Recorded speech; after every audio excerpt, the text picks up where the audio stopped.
Allah'ıma şükür kılam Urazaya bilgenine bendelerinin günahısan yaralı karman digenine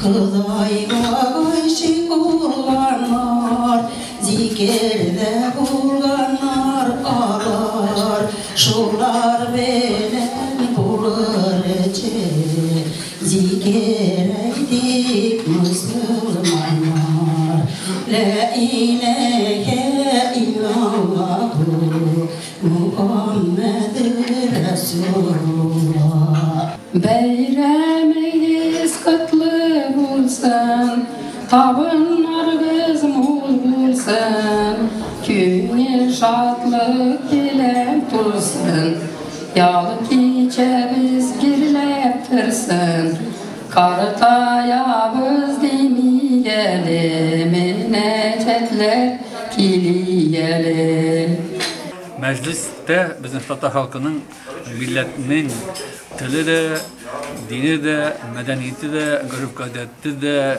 hemmesi de, birek de menecetleri de, Kur'an okunan makamları da, hem de halkının tırışı da saklanıp oldu. Şuna göre bu yıl biz Artmetkiye Festivali'nin zikir, fikir, şigar arasında ötüsü şu festivaline tam bir tapkı şu meclis temasına meclis halkını meclisке jıyıp şu meclisке indi avullardaki abıstaylarını jıyıp hem avullardaki Yüzünden Şubat'tan Respublikası'nın avullarındakilerinin münacat edicilerini hem yaşlar arasında neşit ünerişi kingdar olduğu şu neşit izlauçlarını çağırıp şu meclis bularak tamirka zıyıp zırga buldu. Hem de şu şimdi mecliste benim yüzümden özellikle itibar ettim. Halk anladı. Meclisinin birincisinde derecesi nindi yukarı. Şimdi millet için sıfatlı bir format iken. Sonra da gümeri boyu bitindi, bizim bitindi. Medeniyet yurtları da bulmadan. Ana halkın tiki kağıda barıp, tiki yerimeninde. Meclis milletini alıp kalgan. Mecliste til baylığı da, ruhi baylık da, hemen başkaları saklanıp kalgan. Şuna göre biz meclis formatında Artmetkiye'ni 9. tapkır. Bu yıl ülkelerine bulduk. Bu Artmetkiye'nin tüp meğnesi nerede o?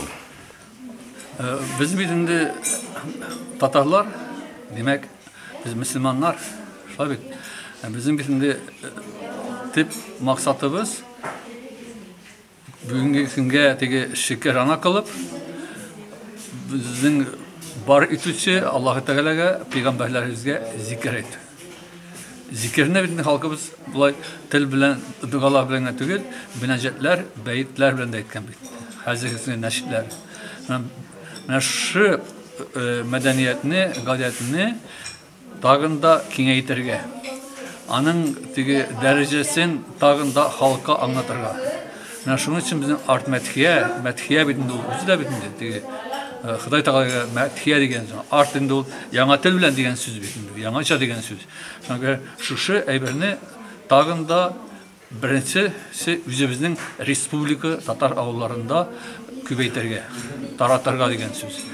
Anı bir ülkeleri buladı ki festival itip, bütün regionlardan yaşayıp, show yasap, anın neticesi bulmaz kaldılar. Bugünkü günde şu meclis formatındagına gelip biz şu 50-60 kişi bulsun mu, 100 kişi bulsun mu, bugün fikri yüzümüzün şu münecetlerge, beyitlerge, yüzümüzün halkımızın medeniyetine üzgerip gitti. Şusu bu bizim için zor iş. Sabır idik, sabır idik, sabır idik, sabırlığın derecesi bir Allah'ın emridir. Ramazan ayı girse kutlu konak, her kim onu kalirle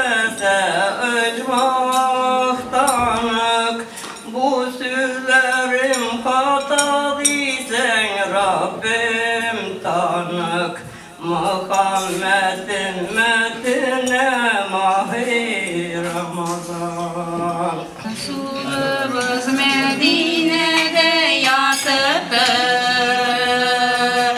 Eslerinde nurlar cece balkıptırır. Namaz kılgan bendeler ne ketip sırır. Kimler için tuğdur